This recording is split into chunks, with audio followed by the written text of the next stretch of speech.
malakas na magnitude 7.7 na lindol ang naramdaman sa Myanmar na nagdulot din ng malakas na pagyanig sa ilang bahagi ng Thailand, partikular na sa Kapitolyo ng Bangkok nitong Biyernes ng hapon, March 28. Naramdaman ang pagyanig dakong 1:20 ng hapon dito sa Thailand. Ilang gusali at istruktura ang nagtamo ng pinsala kasunod ng lindol. Dahil dito, idiniklara ng pamahalaan ng Thailand ang Bangkok bilang isang disaster zone.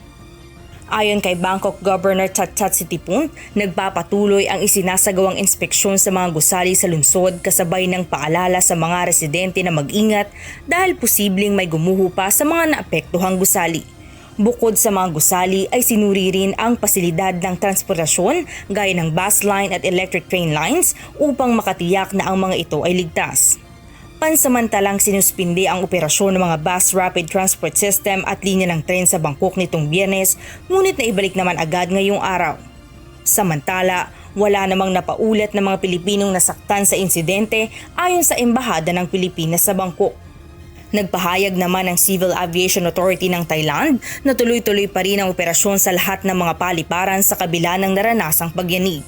Base naman sa ulat ng telecom operator, walang anumang pinsala sa lahat ng base stations ng National Broadcasting and Telecommunications Commission. Tinitiyak naman ni Prime Minister Paetongtarn Shinawatra na maaari na magsibalik sa kani-kaniyang mga tahanan ang mga nakatira sa mga high-rise buildings na hindi naapektuhan ng lindol.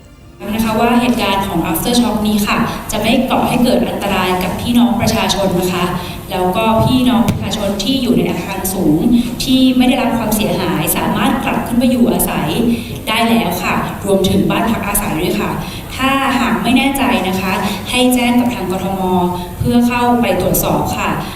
แล้วก็สุดท้ายนี้นะคะก็ขอให้พี่น้องประชาชนนะคะดูเรื่องของข่าวสารข้อมูลข่าวสารที่มาจากหน่วยงานของภาครัฐนะคะไม่ว่าจะเป็นข่าว Dagdag ng Prime Minister, nagsasagawa na ang pamahalaan ng 24-hour emergency center upang agarang makatugon sa pangangailangan ng mga apektadong residente. Paula Porta, UNTV News and Rescue Thailand. Diyos ang aming sandigan, serbisyo publiko ang aming pinahalagahan.